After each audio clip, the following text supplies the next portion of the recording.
Bonjour à tous. Aujourd'hui, dans cette vidéo, je vous propose un voyage spatial.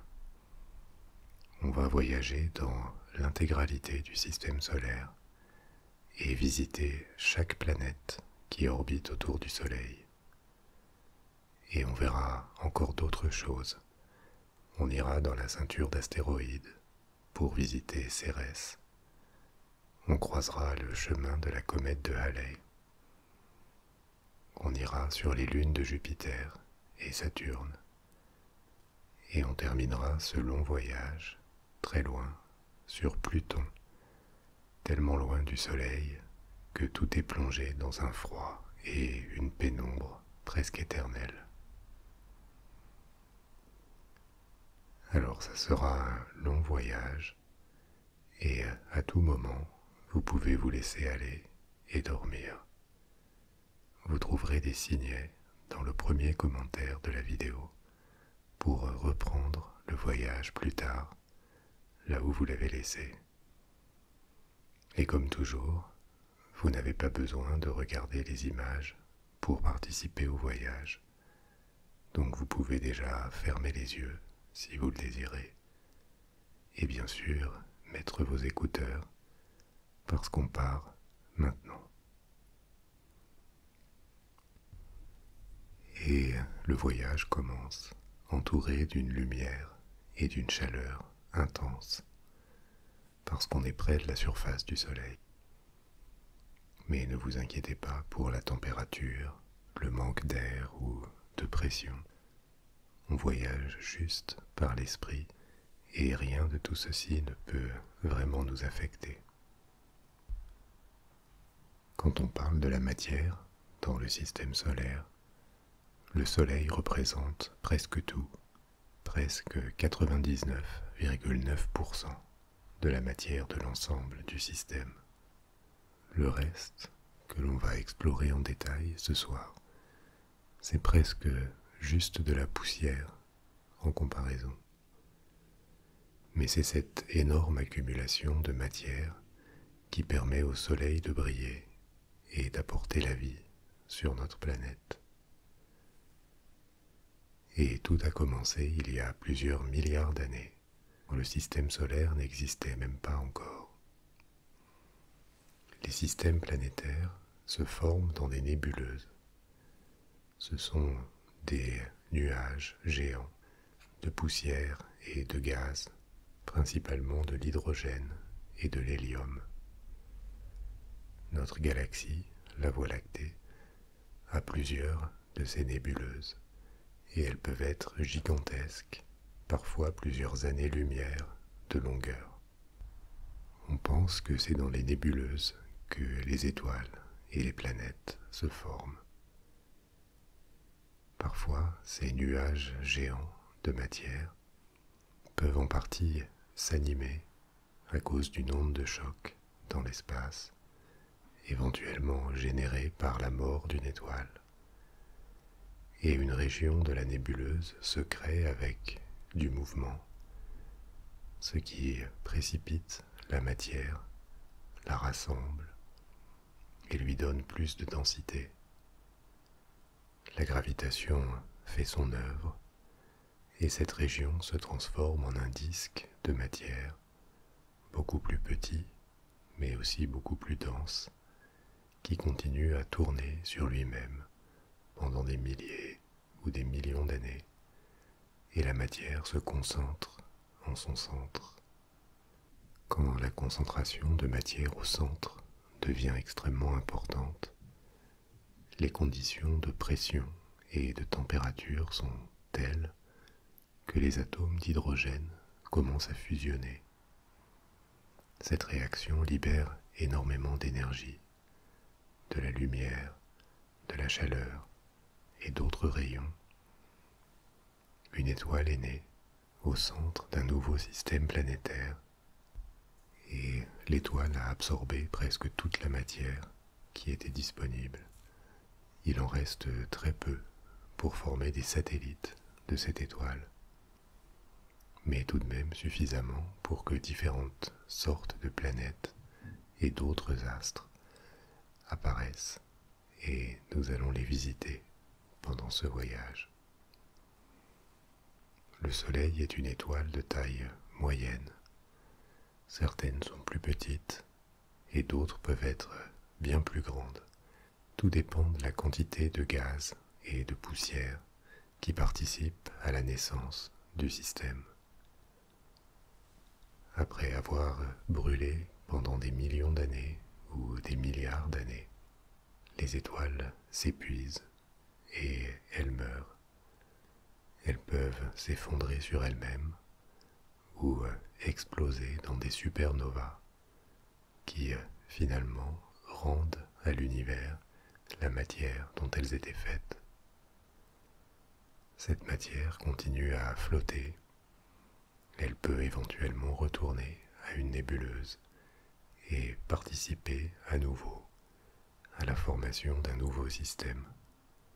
Ainsi fonctionne le cycle des systèmes planétaires dans l'espace. Il dure des éons, à l'échelle desquels nos vies sont presque insignifiantes. Et ensuite, ils meurent, ils disparaissent. De cette genèse très chaotique, une grande variété de corps célestes peuvent naître. Et nous approchons maintenant le premier d'entre eux dans le système solaire, la planète Mercure. Mercure est une petite planète rocheuse, une des 4 planètes rocheuses de notre système. On visitera les autres après, Vénus, la Terre et Mars. Toutes les planètes ont probablement un noyau rocheux ou solide. Mais ce qu'on appelle une planète rocheuse, c'est une planète dont la surface est également solide. Elle n'est pas constituée de gaz et elle est bien définie. Comme Mercure est très proche du Soleil, elle n'a besoin que de 88 jours, 88 de nos jours, pour accomplir un tour complet autour de lui, une révolution. Donc l'année sur Mercure est beaucoup plus courte que sur la Terre. Mais elle tourne aussi sur elle-même beaucoup plus lentement. Elle a besoin de 2 révolutions complètes, 2 années, pour faire 3 tours sur elle-même. Et ça signifie que pour un observateur qui serait sur la surface de Mercure, il faudrait attendre presque 2 années mercuriennes, 6 de nos mois, pour voir un jour se terminer et la nuit commencer. La proximité du Soleil affecte énormément Mercure. La planète n'a presque pas d'atmosphère. Déjà parce qu'elle est trop petite. Mercure est à peine plus grande que la Lune. Et aussi parce qu'elle est frappée par un très puissant vent solaire qui emmène au loin les gaz qui pourraient rester en suspension au-dessus de la surface. Qu'est-ce que c'est que le vent solaire? C'est un flux, un courant de particules que le Soleil envoie dans toutes les directions. Autour du Soleil, il y a une sorte d'aura qui peut parfois être vue depuis la Terre quand il y a une éclipse totale. La Lune bloque la lumière du Soleil, mais autour de l'ombre de la Lune, il y a toujours cette grande aura qui reste visible. Cette région est appelée la couronne du Soleil, et c'est l'atmosphère supérieure de l'étoile. Elle est constituée de particules libres, comme des électrons et des protons, qui ne sont pas combinés avec d'autres pour former des atomes. Et ces particules sont éjectées et voyagent à très grande vitesse, formant une sorte de vague dans l'espace, qui peut être un peu comparée au vent que l'on connaît sur la Terre, même si il est d'une nature très différentes, d'où le terme de vent solaire. Et Mercure ne pourrait certainement jamais avoir une atmosphère, parce qu'en dehors de sa petite taille, elle est constamment frappée par un puissant courant de vent solaire. L'absence d'atmosphère rend le climat de Mercure extrême. Quand une planète dispose d'une atmosphère, elle régule la température et la maintient relativement stable entre le jour et la nuit. Sur Mercure, durant la journée, un jour qui dure bien plus longtemps que sur la Terre, la température autour de l'équateur atteint 400 degrés, parce que la surface est directement frappée par les rayons du soleil. Mais la nuit, dans la zone qui n'est plus éclairée par le soleil, elle chute à 170 degrés en dessous de zéro. Et avec des variations aussi massives, pas d'atmosphère, pas d'eau liquide, il n'y a aucune chance de trouver des traces de vie telles que nous définissons la vie sur une telle planète. La surface ressemble à la Lune avec une désolation de cratères. Continuons à avancer parce que nous allons maintenant croiser l'orbite d'une deuxième planète, Vénus. Vénus est la deuxième planète après le Soleil. Et parmi les planètes du système solaire, elle est probablement l'une de celles qui offre les conditions les plus inhospitalières pour les êtres humains. Mais elle a peut-être été bien plus similaire à la Terre qu'elle ne l'est aujourd'hui, il y a plusieurs centaines de millions d'années. Vénus a été connue par l'humanité depuis qu'on a commencé à regarder vers le ciel, parce que c'est le deuxième objet le plus brillant dans le ciel la nuit, après la Lune. Et la planète partage beaucoup de similitudes avec la Terre. La taille est comparable, la masse également, et la proximité, la distance avec le Soleil.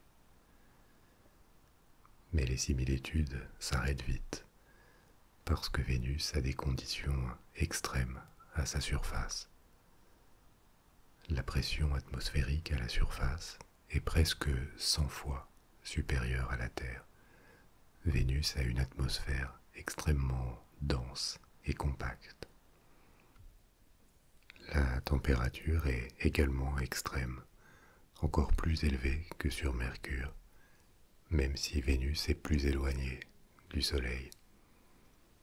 Et c'est dû à cette atmosphère très dense et à sa composition, avec 96% de dioxyde de carbone, qui génère un effet de serre massif. La température au sol est supérieure à 400 degrés et elle serait suffisamment élevée pour faire fondre certains métaux comme le plomb ou le zinc qui existeraient à l'état liquide s'ils étaient à la surface. Mais peut-être qu'il y a plusieurs dizaines ou centaines de millions d'années, Vénus ressemblait beaucoup plus à la Terre. Elle aurait pu avoir de l'eau liquide et des océans avant qu'un basculement énorme n'intervienne dans son atmosphère et provoque cet effet de serre qui rend impossible la présence d'eau liquide. Un océan serait immédiatement vaporisé. Malgré tout, Vénus est étrangement belle comme planète, très différente des autres vues de l'espace. Elle apparaît brillante et blanche, presque laiteuse. La surface est constamment dissimulée par des nuages très opaques constitués d'acide sulfurique. Si on parvenait à atteindre la surface de Vénus et survivre à des conditions aussi extrêmes, on verrait probablement un désert de roche qui est constamment modifiée par le volcanisme. La surface est tellement inhospitalière qu'établir un jour une base sur Vénus paraîtrait impossible. Mais une alternative pourrait être d'utiliser cette atmosphère très dense pour placer une station ou une ville spatiale en suspension dans les hautes couches de l'atmosphère, là où la pression et la température sont plus faibles.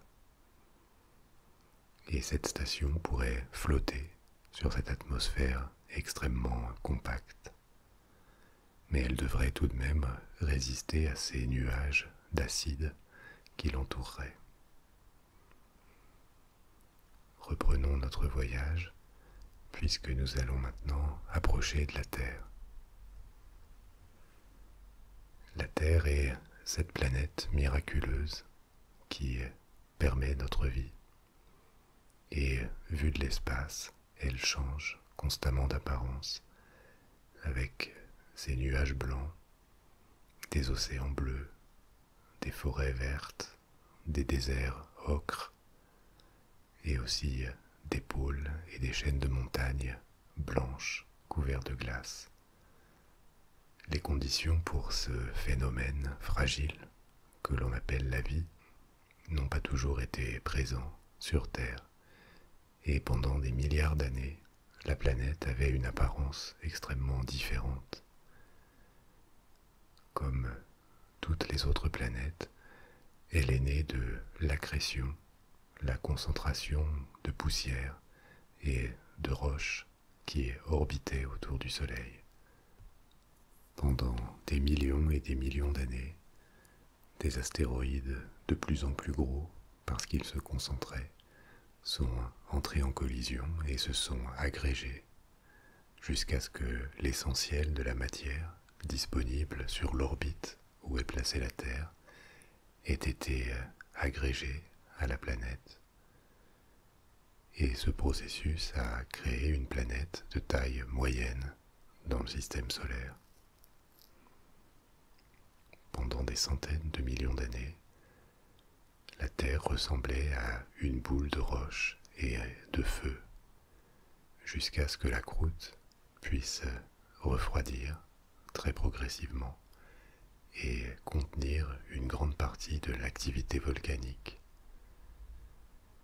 Et puis, peu à peu, les conditions nécessaires à l'apparition de la vie se sont réunies sur Terre. La présence de fer à l'intérieur du noyau de la planète et la rotation de ce noyau ont créé un champ magnétique qui protège la Terre des radiations et du vent solaire. La présence d'une atmosphère a aidé à réguler la température, à la maintenir dans une fourchette étroite, qui a permis à l'eau liquide d'être constamment présente à la surface et à en recouvrir une grande partie. Dans ces océans qui apparaissaient peu à peu et au cours de millions d'années, la vie est apparue et elle a été initialement limitée à des formes très simples d'organismes unicellulaires. Mais ces petites créatures invisibles ont initié un bouleversement total de l'atmosphère et de la destinée de la Terre. Elles ont enrichi peu à peu les océans et l'atmosphère en oxygène, et elles ont préparé la planète à abriter d'autres formes de vie toujours plus complexes et capables de s'adapter à de nouvelles conditions. Les océans ont accueilli des animaux de plus en plus grands, tous éteints aujourd'hui. Des plantes ont commencé à coloniser la Terre et génération après génération, elles ont été suivies par des animaux qui ont peuplé l'essentiel de la surface de la Terre. Par rapport à sa taille, la Terre a le plus gros satellite du système solaire, la Lune. On suppose que la taille inhabituelle de la Lune est un vestige du processus de formation de la Terre. La Terre était initialement plus petite et il y avait très probablement une autre planète qui s'était formée à proximité sur une orbite qui croisait celle de la Terre.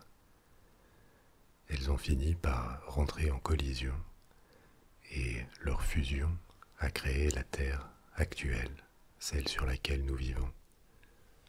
Mais une grande quantité de matière dans cette collision gigantesque a été expulsée dans l'espace à cause du choc. Ces roches se sont agrégées et ont créé la Lune. Les corps dans l'espace, au-dessus d'une certaine taille, acquièrent cette forme ronde, une forme de boule, à cause des lois de la gravité.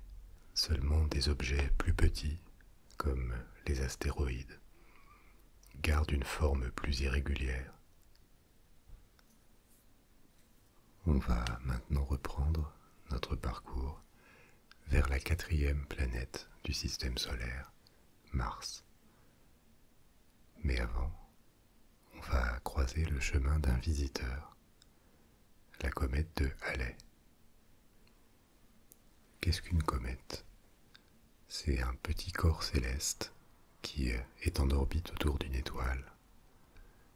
Mais il est différent des autres astéroïdes parce que son cœur, son centre, est fait de poussière et de glace. Quand on entend parler de glace, on pense à la glace d'eau. Mais en astronomie, la définition de glace est plus large. Les glaces spatiales incluent à la fois la glace d'eau, qui est assez abondante dans le système solaire, mais pas seulement. Ça peut être aussi d'autres éléments qui sont maintenus en état solide à cause de la température très faible, du méthane, de l'ammoniac, du dioxyde de carbone et d'autres. Les comètes contiennent ce type de glace. Elles sont sur une orbite particulière qui est elliptique. Les planètes ont des orbites relativement circulaires autour du Soleil, même si ce ne sont pas des cercles parfaits. Les comètes ont des orbites beaucoup plus originales. Parfois elles peuvent être très loin de leur étoile, mais dans leur parcours, elles finissent toujours par en revenir à la proximité. Par exemple, la comète de Halley passe près des orbites de la Terre et de Mars tous les 75 ans. Elle passe derrière le Soleil et ensuite elle retourne vers les limites extérieures du système solaire, au-delà de Neptune. Elle nécessite 75 ans pour terminer un tour autour de son orbite. Et cette orbite, en plus d'être en forme elliptique, n'est pas vraiment alignée avec le plan du système solaire. Si vous imaginez le système solaire comme une feuille de papier plate, avec le Soleil en son centre et les planètes autour, alors le plan de la comète de Halley passe sous la feuille quand la comète est éloignée du Soleil et au-dessus de la feuille quand elle tourne derrière lui. Pendant une grande partie de leur voyage, les comètes ressemblent simplement à des astéroïdes. Mais quand elles passent près de leur étoile, elles se réchauffent et elles commencent à rejeter des gaz. Les radiations solaires, la chaleur, le vent solaire agissent sur le noyau de glace. Ils le font dégazer. Et c'est ce phénomène qui donne aux comètes leur brillance et leur queue. Parfois la queue de gaz peut atteindre plusieurs millions de kilomètres et être visible depuis la Terre pour des comètes comme Halley ou Hale-Bopp. cette queue est gigantesque comparée avec la taille du noyau. Même les plus grandes comètes ont un noyau de seulement quelques dizaines de kilomètres, et leur queue brillante peut être des milliers de fois plus longue. Le spectacle offert par les comètes ne peut pas être éternel, puisqu'à chaque fois qu'elles passent près du Soleil et qu'elles acquièrent cette queue, elles perdent une partie des glaces volatiles qu'elles contiennent. Et après des milliers ou même des millions de passages, elles deviennent juste des astéroïdes rocheux et elles ne peuvent plus non déployer cette magnifique queue brillante. Mais on approche maintenant de Mars. Mars est souvent surnommée la planète rouge parce que sa surface est couverte d'oxyde de fer, comme de la rouille. Cet oxyde lui donne son apparence distinctive, rouge, vue de l'espace. Mars n'a pas de nuages, très peu d'atmosphère. La densité de son atmosphère équivaut à seulement 1% de celle de la Terre. Mars est aussi plus petite que la Terre. Son volume est seulement 15% de celle de notre planète. Et pourtant, il n'est pas impossible que la vie ait existé, ou peut-être même existe encore, sur Mars. De l'eau liquide ne peut plus exister sur sa surface parce que la pression est tellement faible qu'elle la transforme en gaz. Mais il y a de l'eau solide, de la glace, dans les deux pôles de Mars, et probablement aussi de l'eau souterraine. Peut-être qu'il y a longtemps, Mars également était très différente. Des formations découvertes sur Mars par photographie ou par le rover Opportunity qui a été envoyé à la surface implique probablement qu'il y a eu de l'eau liquide à un moment dans l'histoire de Mars. Une autre similitude avec la Terre est l'existence de saisons. Mars met 2 ans, 2 de nos années, à terminer une révolution autour du Soleil.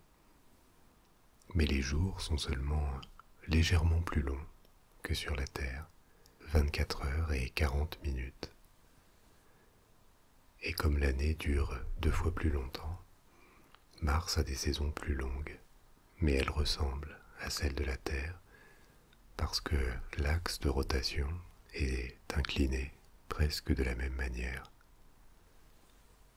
Mais le climat est aussi beaucoup plus violent, avec des tempêtes de poussière qui peuvent durer plusieurs semaines et qui peuvent parfois s'étendre à la planète entière et changer son apparence depuis l'espace.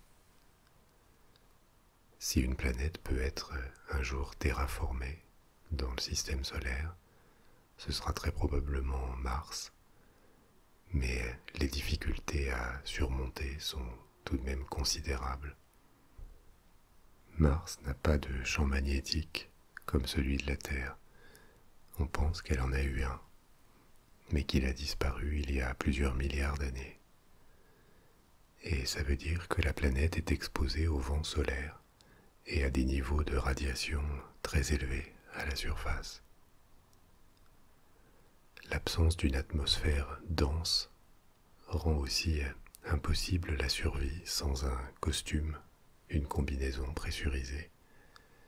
Et les températures sont extrêmes pendant les journées, puisqu'elles ne sont pas régulées par une atmosphère.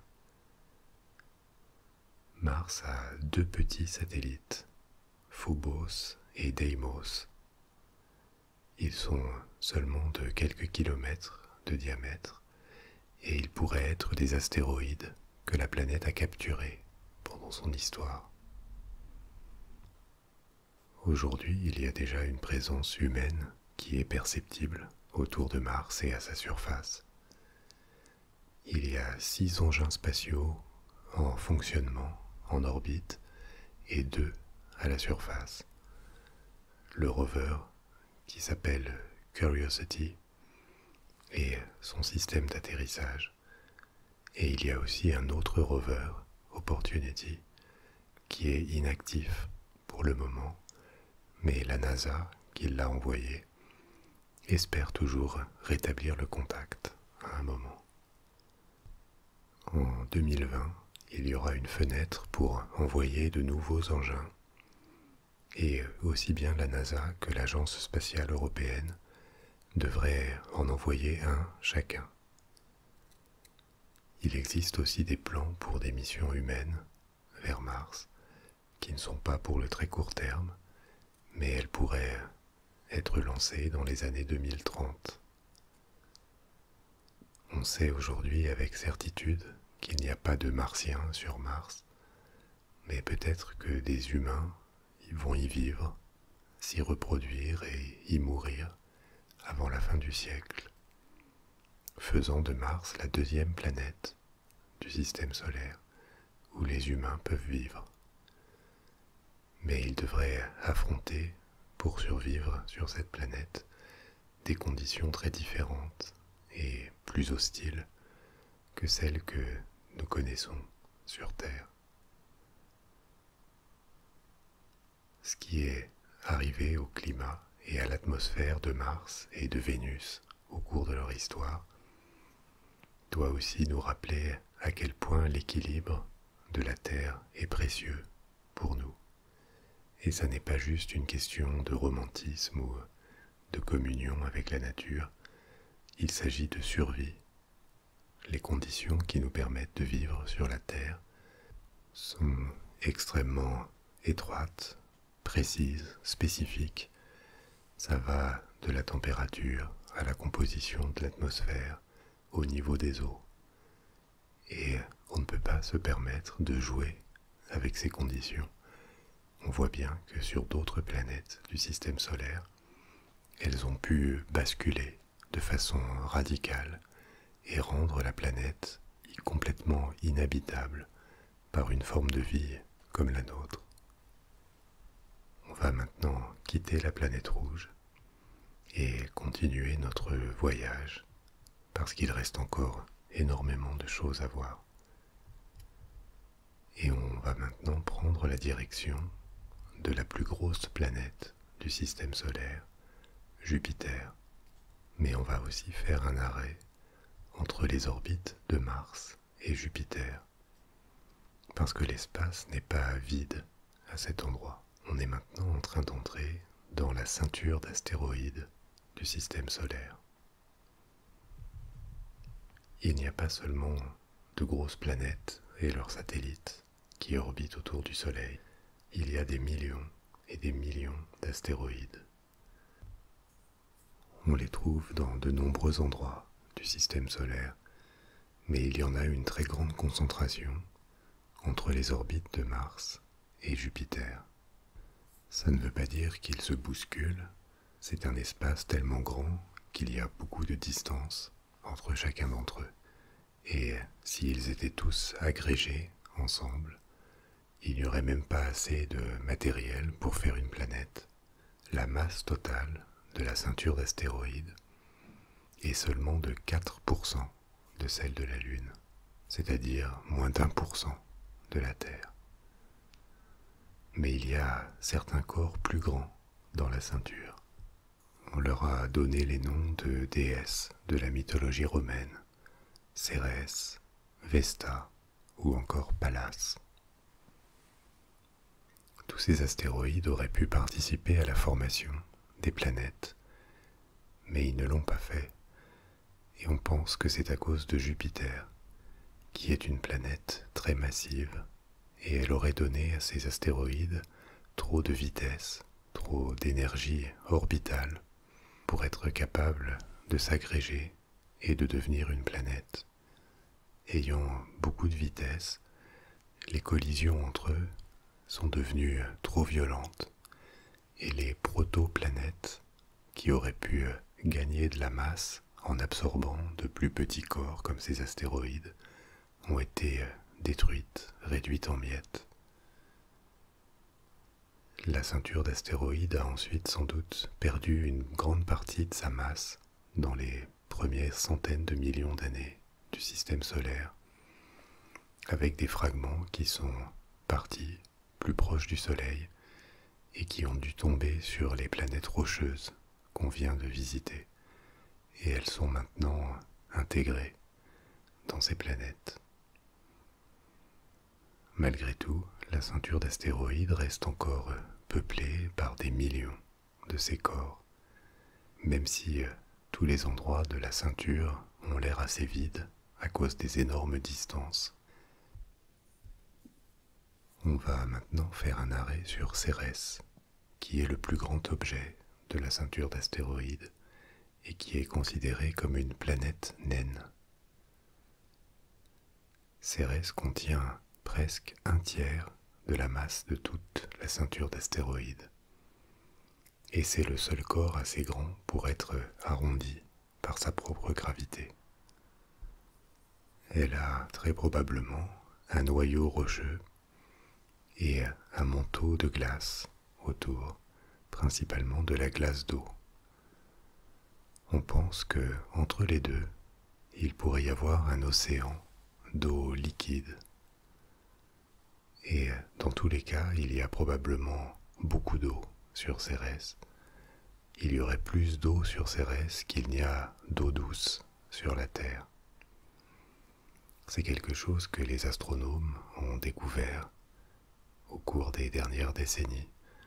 Il y a beaucoup d'eau dans le système solaire. Et ça bat un peu en brèche toutes ces histoires, ces films ou ces romans, où des extraterrestres viennent d'un autre système pour voler notre eau sur la Terre.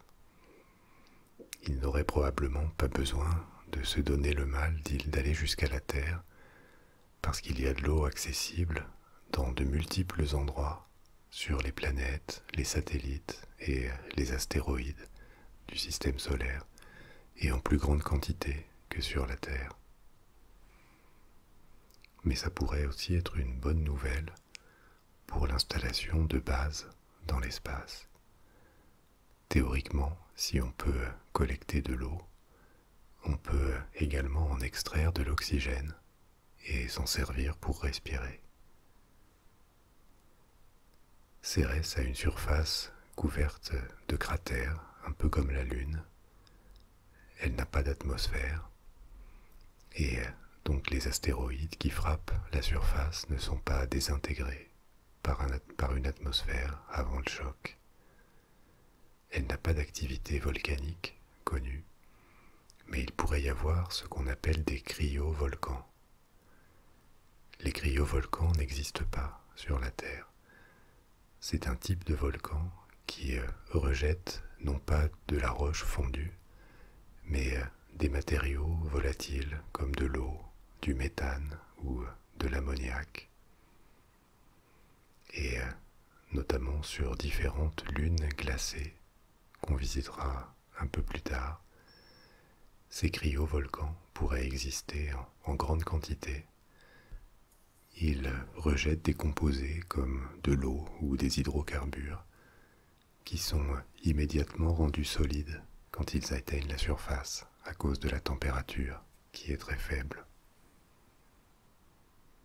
Mais justement, continuons d'avancer parce qu'on est en train maintenant de s'approcher de Jupiter et il y a beaucoup à voir là-bas. Jupiter est une planète géante. Évidemment, elle est petite comparée au Soleil. Elle fait seulement 1/1000 de la masse du Soleil. Mais à elle toute seule, elle représente 2,5 fois toutes les autres planètes du système solaire. Elle a 79 satellites, 79 lunes. Et les plus grosses d'entre elles pourraient être considérées comme des planètes si elles n'étaient pas des satellites de Jupiter. Et justement, avant d'aller sur Jupiter elle-même, on va examiner quelques-unes de ces lunes, Ganymède, Europa et Callisto. Ganymède, c'est la plus grosse lune de Jupiter, et c'est également le plus gros satellite du système solaire. Elle est même un peu plus grosse que la planète Mercure qu'on a visitée au début. Ganymède est assez grande pour être arrondie, évidemment, et elle dispose d'un champ magnétique, comme la Terre. C'est un autre corps qui est composé de beaucoup d'eau. On suppose que l'eau représente la moitié de la masse de Ganymède. Ce satellite pourrait avoir, lui aussi, un océan interne d'eau liquide en dessous de la croûte qui est solide. Si c'est vrai, il y aurait alors plus d'eau sur Ganymède qu'il n'y en a sur Terre, ou qu'en aucun autre endroit du système solaire. Depuis qu'on a exploré les lunes de Jupiter avec des sondes, il y a eu beaucoup de spéculations autour de la possibilité de la vie qui serait apparue sur une ou plusieurs d'entre elles. On pense surtout à leurs océans souterrains, où les éléments de base de la vie pourraient être disponibles, de l'eau liquide, du carbone, de la chaleur, grâce au noyau chaud de ces lunes, et un environnement qui est protégé des variations extrêmes de température, voire des radiations. Encore plus que Ganymède, Europe pourrait être candidate à accueillir la vie. Europe, c'est le 4e satellite de Jupiter par sa taille. Il est légèrement plus petit que notre Lune. Comme Ganymède, Europe est un astre différencié, c'est-à-dire qu'il a un cœur, un noyau de métaux, un manteau et une croûte externe. Cette croûte est faite de glace et il y a probablement, là aussi, un océan liquide en dessous. Il y a des geysers de vapeur d'eau qui ont été détectés à la surface et ils pourraient être précieux si on cherche la possibilité de la vie sur Europe. Parce que si des matériaux qui viennent de l'intérieur de la planète sont expulsés à l'extérieur, jusqu'à l'espace, on pourrait les rassembler, les collecter et les analyser pour y chercher des traces d'une vie éventuelle sans avoir à atterrir sur Europe. Un élément qui permet d'imaginer la présence de la vie sur cette lune, c'est l'existence de sources hydrothermales dans les océans profonds de la Terre.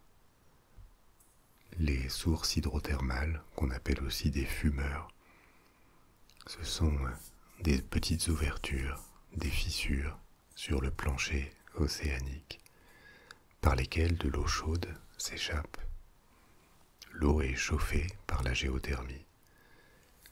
Et autour de ces ouvertures, dans nos océans, il y a des écosystèmes qui existent, qui ne reçoivent aucune lumière du soleil et qui subsistent avec une pression énorme, mais ils arrivent à survivre et se développer simplement avec la chaleur et les produits chimiques, les molécules, qui sont rejetés avec les fluides chauds. Et on ne parle pas juste de quelques bactéries, il y a des bactéries à la base de la chaîne alimentaire de ces écosystèmes, mais ils comportent aussi des crevettes, des coquillages, des vers qui peuvent atteindre plusieurs mètres de long. Ce qu'on ne sait pas, c'est si les conditions nécessaires à l'apparition de la vie ont jamais été rassemblées sur Europe, de telle sorte que les premières molécules organiques et les premières cellules ont pu se combiner. Mais la possibilité qu'il existe une forme de vie sur les planchers océaniques de ces océans souterrains, sur les lunes de Jupiter, est quelque chose qui est pris tout à fait au sérieux. Et ça serait extraordinaire, une révolution intellectuelle de découvrir que quelque part ailleurs que sur la Terre, dans le système solaire, il existe une forme de vie comparable à la nôtre par sa chimie. Avoir dans un même système planétaire deux endroits où la vie a pu apparaître, ça suggérerait que la vie peut être extrêmement abondante dans l'univers, même si les distances sont extrêmement grandes également. Avant de regarder Jupiter proprement dite, faisons un dernier arrêt sur l'une de ses lunes, Callisto. Callisto, c'est la seconde lune en taille après Ganymède, et elle a une caractéristique remarquable qui la distingue. Elle a la surface avec le plus de cratères et la surface la plus ancienne de tout le système solaire. Normalement, quand les planètes ou les lunes sont géologiquement actives, leur surface se renouvelle régulièrement avec du nouveau matériel liquide, de la roche fondue ou de l'eau liquide qui jaillit depuis l'intérieur. Ce nouveau matériel et aussi la présence d'une atmosphère avec des vents et de l'érosion ont tendance à lisser la surface. Au fil du temps, au cours des millions d'années, les cratères d'impact ont tendance à disparaître, mais tous ces éléments sont absents sur Callisto. Quasiment aucune atmosphère, pas de volcan, pas d'activité tectonique. Donc la surface reste constamment la même, et il existe des cratères depuis plusieurs milliards d'années à la surface de cette lune. On pense que Callisto est aussi stable parce qu'elle est apparue quand Jupiter était encore en formation et pas encore bien définie. L'accrétion qui a donné naissance à Callisto a été très progressive et il n'y avait jamais assez de chaleur. Déjà parce que le processus était lent et aussi parce que Callisto est éloignée de Jupiter. C'est la lune la plus éloignée des quatre principales. Et l'éloignement fait qu'elle reçoit peu d'énergie de marée de Jupiter, peu d'énergie gravitationnelle. Donc elle s'est refroidie très lentement et elle ne s'est pas différenciée complètement comme d'autres corps. Elle n'a pas un noyau suffisamment grand et chaud pour générer une activité volcanique ou une activité tectonique à la surface. Si un jour une base est établie sur une des lunes de Jupiter, Callisto pourrait être un très bon choix parce qu'elle est relativement bien protégée des radiations par l'influence de Jupiter. Mais regardons maintenant la planète elle-même, la reine des planètes du système solaire.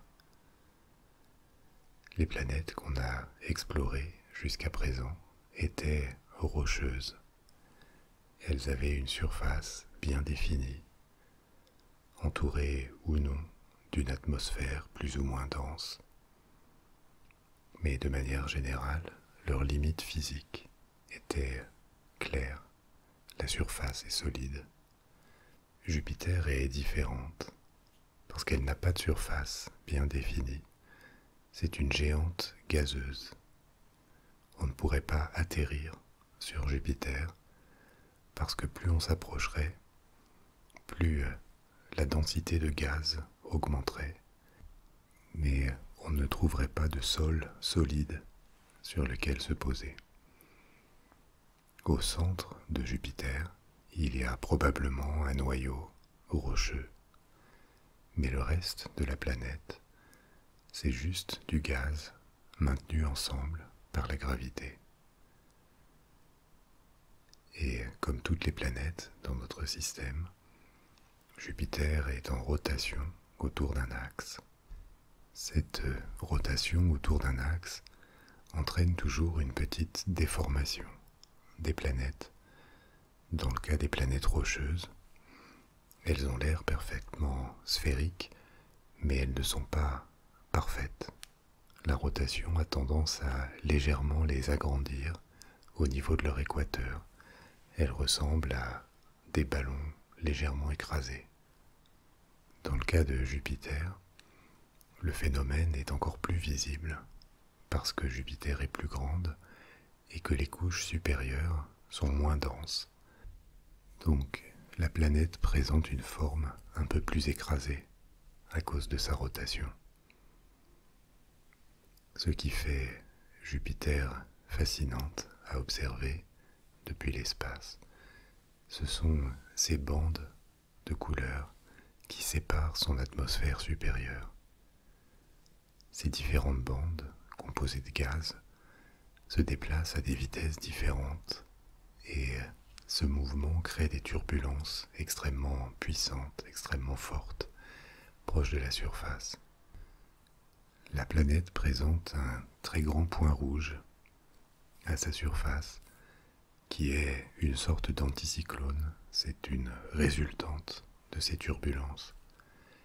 Il n'a pas toujours été là. Sa présence a été déjà notée depuis le XIXe siècle et c'est une zone de forte pression dans l'atmosphère qui produit une tempête autour. Et cette tempête a été active depuis au moins un siècle et demi. Un point rouge avait déjà été noté au XVIIe siècle, sans qu'on sache exactement si c'est le même ou une autre tempête qui aurait disparu et aurait réapparu ailleurs. Alors, quel est ce gaz dont Jupiter est composé?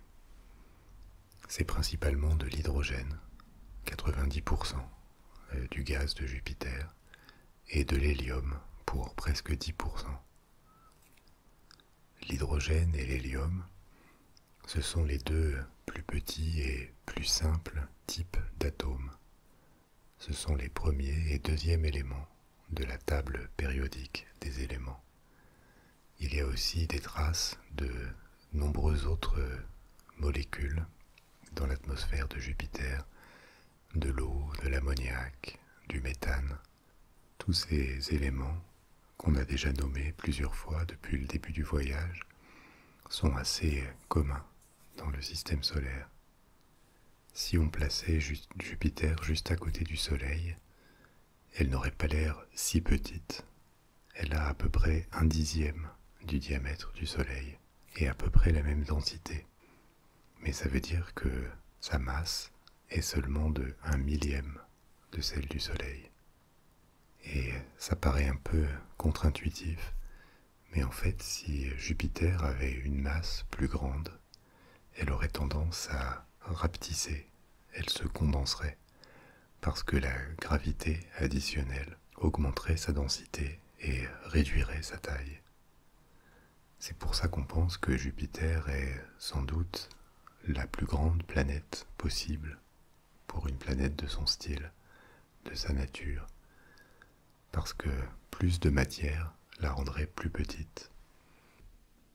Mais avec autant de matière et une pression interne tellement élevée, on pourrait se demander si Jupiter n'aurait pas pu aussi devenir une étoile, en commençant la fusion entre les atomes d'hydrogène dont elle est principalement composée. Mais Jupiter n'était pas assez massive pour ça. On estime qu'il aurait fallu qu'elle soit à peu près 75 fois plus massive qu'elle ne l'est pour commencer la fusion et devenir une étoile. Il y avait juste pas assez de matière qui restait dans le système solaire pour qu'une deuxième étoile y apparaisse. Malgré tout, l'hydrogène dont Jupiter est composé est soumis à tellement de pression et de chaleur à mesure qu'on se rapproche du cœur qu'il devient liquide. Et on pense qu'une grande part de Jupiter, entre les couches supérieures, gazeuses, et le noyau, faite d'hydrogène et d'hélium liquide. À l'intérieur de la planète, à plusieurs milliers de kilomètres sous la surface, la température est estimée à 17 000 degrés Fahrenheit et la pression est plus élevée que n'importe quelle pression qui pourrait exister sur Terre.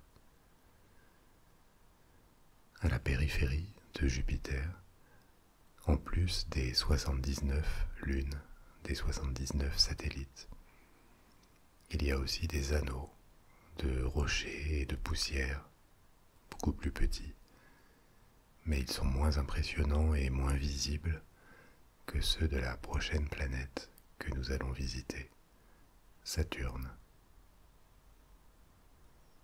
Saturne a beaucoup de similitudes avec Jupiter dans sa composition, même si elle est plus petite.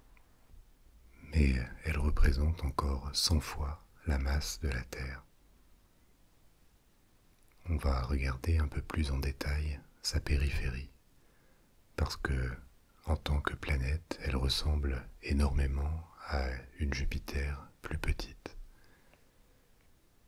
Il y a bien sûr ces anneaux énormes et très célèbres, mais ça n'est pas tout. Saturne a également de gros satellites, on en a identifié au moins 62, et on va examiner le plus gros d'entre eux, Titan. Titan est la plus grande lune de Saturne et seulement le deuxième satellite du système solaire après Ganymède, que l'on vient de visiter à la périphérie de Jupiter. Mais Titan a des caractéristiques très particulières qui pourraient le rendre intéressant. La première est que Titan a une atmosphère très dense, contrairement à la plupart des lunes. Cette atmosphère fait ressembler un peu Titan à Vénus. La surface est restée totalement inconnue jusqu'au début de l'ère spatiale. En 2004, il y a eu une mission qui s'appelait Cassini-Huygens qui a fourni de nouvelles informations et donné une bien meilleure idée de ce à quoi la surface de Titan pouvait ressembler. L'atmosphère est plus dense que sur la Terre. Elle est faite en grande partie d'azote et à part sur Terre, c'est la seule atmosphère riche en azote qui soit connue dans le système solaire. Mais Titan est une lune très froide. On est maintenant tellement éloigné du Soleil, dont on s'est éloigné à chacune de nos étapes, que Titan ne reçoit plus que 1% de la lumière du Soleil que nous recevons sur la Terre. Et cette atmosphère très épaisse filtre la lumière, à tel point qu'il y a seulement 0,1% qui atteint la surface. D'un autre côté, l'atmosphère de Titan crée un effet de serre positif et ne laisse pas la chaleur s'évader, s'échapper facilement. Elle est donc un peu moins froide, même si elle reste très froide, qu'elle ne le serait sans cette atmosphère. Mais la température est tout de même négative de 180 degrés. L'autre similitude avec la Terre est que cette atmosphère permet l'existence d'un climat avec du vent, des nuages, des pluies, de l'érosion. Et le paysage de Titan pourrait presque nous paraître familier. Il y a des dunes, des lacs, des collines, des montagnes. Sauf que les pluies et les lacs ne sont pas constitués d'eau, mais d'hydrocarbures liquides comme du méthane. Et comme pour certaines des lunes de Jupiter, Titan pourrait rassembler les conditions nécessaires à l'existence de la vie dans un océan sous la surface. Les anneaux de Saturne, maintenant, sont les plus grands et les plus visibles anneaux planétaires du système solaire. Et ils sont encore plus grands qu'ils n'en ont l'air sur les photos, parce que les parties les plus externes sont insuffisamment denses pour refléter beaucoup de lumière et apparaître. De quoi est-ce qu'ils sont constitués? Ce sont d'innombrables petites particules qui vont du microscopique jusqu'à quelques mètres pour les plus grandes. Et ils sont presque entièrement constitués de glace d'eau, avec quelques rochers.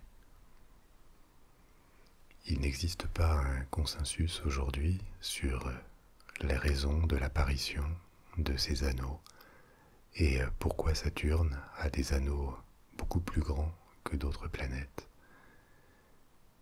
Les anneaux sont incroyablement minces par rapport à leur taille. Ils mesurent seulement une dizaine de mètres jusqu'à 1 kilomètre d'épaisseur. Et c'est presque rien, presque négligeable, étant donné qu'ils s'étendent sur des dizaines de milliers de kilomètres autour de la planète. En fait, par rapport à leur taille, ils sont plus fins qu'une feuille de papier extrêmement fine. Il y a aussi des espaces libres entre les anneaux. Ils ne ressemblent pas à un seul anneau unifié. Ces espaces sont dus au passage des lunes qui ont tendance à les nettoyer de la matière qu'ils pourraient contenir, et ils sont dus également à l'effet gravitationnel de petits satellites qui orbitent autour de Saturne. Il y a différentes théories donc pour expliquer l'origine des anneaux internes de Saturne. L'une d'entre elles est que, autrefois, à une époque qui reste indéterminée, il y avait une lune glacée et qu'elle aurait été désintégrée par une collision avec un astéroïde ou une comète. Toute cette matière en orbite pourrait être les restes de cette lune. Une autre théorie est que les anneaux n'ont jamais appartenu à une lune, mais seraient des restes de la nébuleuse originelle dont le système solaire est issu, et que ces restes se seraient rassemblés autour de Saturne en raison de sa gravité, son attraction gravitationnelle et de son positionnement relatif aux autres planètes les plus massives du système solaire. Mais ces anneaux ne vont peut-être pas durer éternellement. Ils ont tendance à perdre peu à peu de leur masse, parce que petit à petit, les particules qui les composent ont tendance à tomber vers Saturne. On estime que d'ici quelques centaines de millions d'années, compte tenu de leur rythme de décroissance actuel, ils pourraient presque disparaître. On va maintenant laisser Saturne derrière nous et continuer à s'éloigner dans le système solaire. Et plus on avance vers les limites extérieures du système, moins on reçoit de lumière du Soleil. La lumière du Soleil avait déjà beaucoup décru entre Mars et Jupiter quand on a quitté le cercle des planètes internes rocheuses du système et traversé la ceinture d'astéroïdes. Autour de Saturne, la lumière du Soleil n'est plus que 1% de celle que l'on reçoit sur Terre. Et on entre maintenant dans des régions où la lumière du Soleil n'arrive qu'après plusieurs heures. Mais il reste encore des choses à voir, puisque dans cette pénombre, il y a deux géants qui nous attendent encore, Uranus et Neptune. Uranus est la 7e planète depuis le Soleil, et Neptune la 8e. Et elles sont assez similaires dans leur composition. Elles sont différentes des deux géantes gazeuses, Jupiter et Saturne, que l'on vient de visiter, et elles sont souvent appelées géantes de glace pour les distinguer des deux autres. Ces deux planètes géantes orbitent silencieusement, tellement loin du Soleil que l'étoile maintenant n'est plus qu'un petit point brillant, un petit disque au loin. Leurs atmosphères sont assez similaires pour une grande part à celles de Jupiter, avec beaucoup d'hydrogène et d'hélium. Mais en plus, elle contient énormément de glace.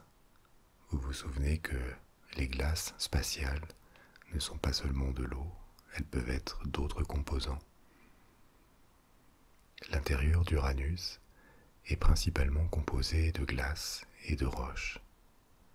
Contrairement à Jupiter, son apparence est presque parfaitement lisse et a l'air très paisible. Il n'y a pas de tempête apparente, ni de bande de nuages, comme sur d'autres géantes gazeuses. Mais ça pourrait être trompeur, parce que les vents à la surface d'Uranus atteignent plus de 700 km/h dans les couches les plus superficielles de la planète. Neptune partage beaucoup de similitudes avec Uranus, mais est encore plus loin du Soleil, et c'est la seule planète dans le système solaire dont l'existence a été découverte non pas par l'observation, mais par des prédictions mathématiques. Neptune a l'air bleu en raison de la présence de beaucoup de glace de méthane dans son atmosphère, et elle est tellement loin du Soleil qu'elle met 164 ans pour terminer une révolution autour de l'étoile. Les vents à la surface de Neptune sont les plus violents qu'on connaisse de tout le système solaire. Ils atteignent presque 2000 km/h. Neptune est le dernier corps céleste considéré comme une planète dans le système solaire. Mais ça ne veut pas dire que le système est déjà terminé et qu'on a atteint sa frontière extérieure. Il y a encore bien d'autres choses au-delà de Neptune, à plusieurs heures-lumière du Soleil. Après Neptune s'ouvre un espace gigantesque, presque sans chaleur ni lumière, mais il est lui aussi rempli de corps et d'astéroïdes. On entre dans la ceinture de Kuiper, qui est une seconde ceinture d'astéroïdes, mais cette fois avec des proportions bien plus grandes que la première que nous avons visitée. Il est 20 fois plus large et 20 à 200 fois plus massif que la ceinture d'astéroïdes. C'est toujours assez peu de masse par rapport aux grandes planètes du système solaire, et la ceinture de Kuiper n'a pas l'air si remplie à cause des distances entre les astéroïdes. Mais parmi eux, il y a quelques planètes naines, et nous allons maintenant atterrir sur la plus célèbre et la première à être découverte parmi elles, Pluton. Pluton a été découverte il y a moins d'un siècle, en 1930, et elle a été initialement considérée comme une nouvelle planète du système solaire, la 9e. Mais dans les années 1990, son statut en tant que planète a été remis en question, parce que Pluton est assez petite et d'autres objets d'une taille presque similaire ont été identifiés dans la ceinture de Kuiper. Par exemple, il y a Eris, qui est une autre planète naine, qui est légèrement plus petite, mais qui est aussi plus massive que Pluton. Alors, en 2006, l'Union astronomique internationale a défini un peu plus précisément ce qui était considéré comme une planète et ce qui ne l'était pas. Et Pluton a été rétrogradé, reclassifié en tant que planète naine. Ce sont juste évidemment des conventions sur le nom qu'on donne aux différents astres. Et il est vrai que Pluton est relativement petite. Elle fait seulement 1/6 de la masse de la Lune. En dehors de ça, Pluton se comporte comme une planète. Elle a ses satellites qui tournent autour d'elle.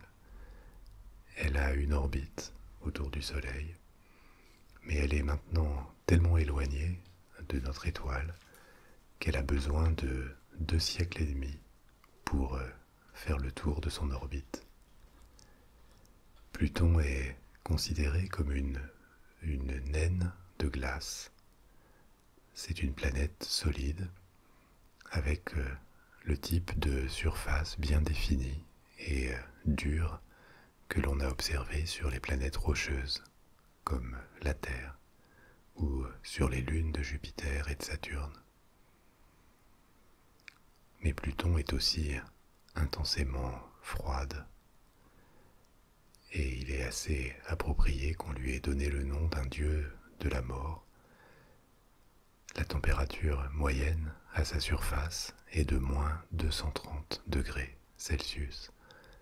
On est seulement à une quarantaine de degrés du zéro absolu, de l'absence totale de chaleur.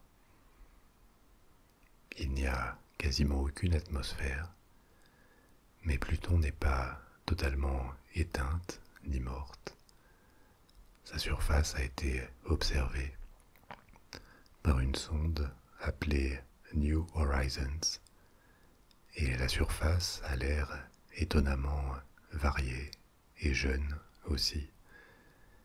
Il y a des montagnes de glace, des plaines de glace, et beaucoup de contrastes des formes et des couleurs à la surface. La jeunesse de la surface, avec très peu de cratères, est attribuée à la tectonique des plaques et peut-être à du cryovolcanisme sur Pluton. Au-delà de Pluton, il y a encore des millions d'astéroïdes plus petits. Et après, il se raréfie. Et à ce qu'on en connaît, le système solaire se termine. Commence le vide de l'espace. On a voyagé sur d'immenses distances dans cette croisière, plus rapidement que la lumière, puisqu'on est maintenant à plusieurs heures-lumière du Soleil. Et pourtant, ces distances sont presque négligeables si on les compare à la distance qui nous sépare d'un autre système solaire. Il faut quelques heures à la lumière du Soleil pour atteindre Pluton. Mais il faut plusieurs années pour atteindre l'étoile la plus proche et son propre système. Notre croisière est maintenant terminée. J'espère qu'elle vous a plu et intéressé, et que chacune de ces petites escales vous donnera envie de creuser ces sujets et d'en apprendre plus sur l'astronomie. Il est temps maintenant pour vous de vous abandonner au sommeil, de commencer à dormir, et on se retrouvera bientôt pour une nouvelle vidéo. Au revoir.